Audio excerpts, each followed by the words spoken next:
Melissa from the Staten Island family, and here's my son Jackson, and we are going to share all these amazing games that require absolutely zero batteries, technology, no iPads, no iPhones, no smartphones, no Wii, not that I don't love technology because I am addicted to my phone, but my kids always say to me, Mommy, put down your phone. And so I love being able to find a game where it doesn't require me to think of any kind of technology at all and put my phone down and turn off the TV and just play with my kids.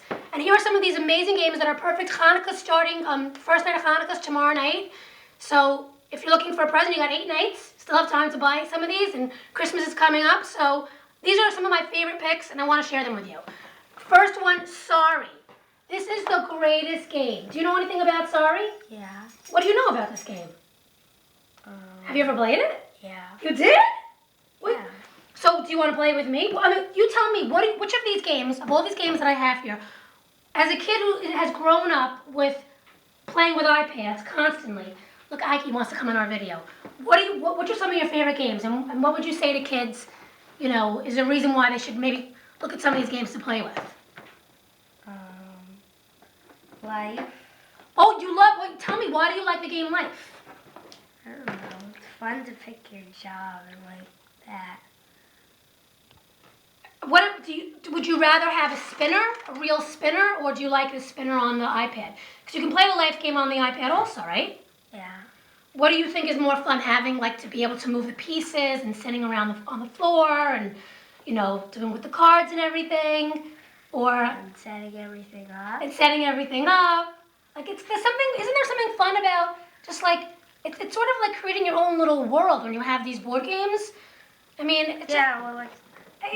There's something really special about that, and I think that's something that our kids are missing, and I want to, he's 10, our daughter's 14, and we still play board games because it's fun, and it takes us away from technology.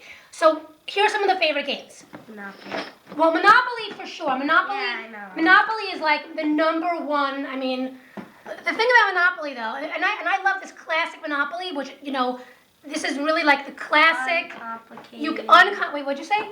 Not complicated. Right, and you can own properties. You learn about money. He loves to be the banker, right? Yeah.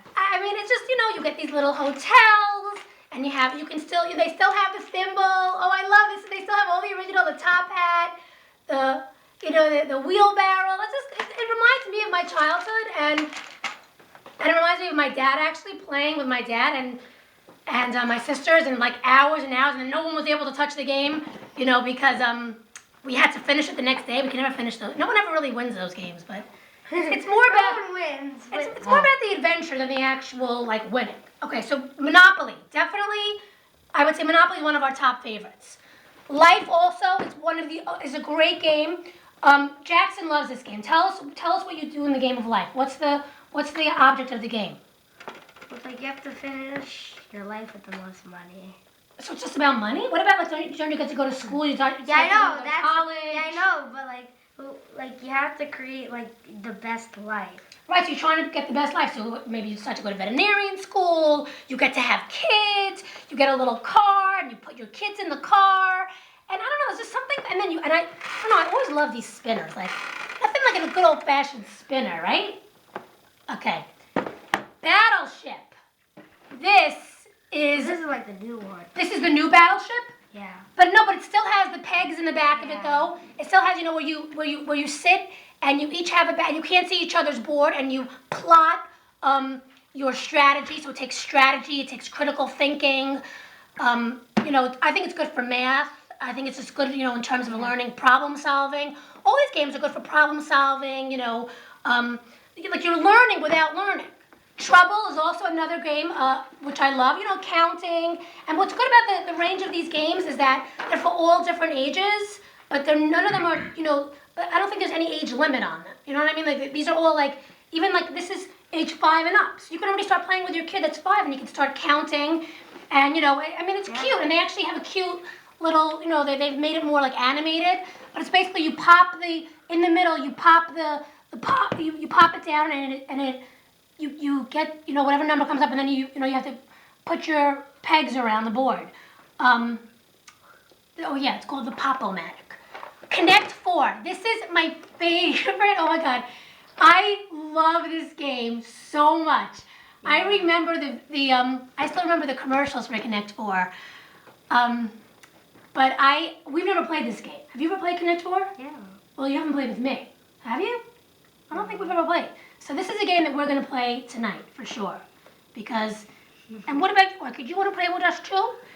And you have to get 4 across, and it's another game where not a game of chance. It's strategy. All these games require strategy, which I really love. Okay, and now of course everyone's so excited. Star Wars. This is the Monopoly Star Wars. You can conquer the Star Wars galaxy with this Monopoly game. Like you have What? like the pieces like Luke Skywalker and Darth Vader. Like you have. Oh, that's so cool. They have little, the guys, the pieces to move around on the board are a little Luke Skywalker, a little Darth Vader. This is actually, I would think, is a collector's item. So if I was you and I love Star Wars, I would run out and get it. Jenga, of course, is a game of strategy. You build up the blocks until, and then you keep you stack it up, and then you have to pull them out, and then hopefully nobody, and then whoever makes it fall first loses. But there's like the architect, the Zen master, the cheater, the party crasher, and let me just and then of course, and this is the newest game that everyone is going crazy about. It's called PieFace, and basically, you get pie-faced. Whipped cream is not included, but you put your face in the contraption, and then you have whipped cream there, and if it gets to your turn and you lose, you get whipped cream in the face, which of course that seems like a fun game, don't you think? Yeah, if you want to do it outside. We'll play it outside. He knows me. He knows I don't like a mess. And finally, and wait, there's 2 more that I love. There is a Twister. Twister. It's so funny. My husband and I both know different songs from when we were growing up from the commercial. This is a game that's great because it actually, it makes you move a little bit. You're wiggling, you're moving around, you're stretching. So, if you don't want to go to the gym, this is a great game to play with your kids. Get a little exercise in. And finally, Scrabble, which and I love, this is the old-fashioned Scrabble, where you have your boards and you have your letters. This is a great way to learn how to spell. Spelling and words, exactly, words. And so these are all the games that I would recommend. I'm going to write all about them. I'm going to write more about them on my blog, The Staten Island Family. And we're actually going to be giving away one of these guys, PieFace. It's the hottest game of the season. So go to my blog, thestatenislandfamily.com, and check out all these games. Of course, they're all made by Hasbro, which is like the gaming. That's like that's like the company where these are the games of like my youth. These are the games of his youth. So thank you, Hasbro, for sending us all these games and for sponsoring a giveaway of one of these games on my blog, thestatenislandfamily.com. Thanks for watching.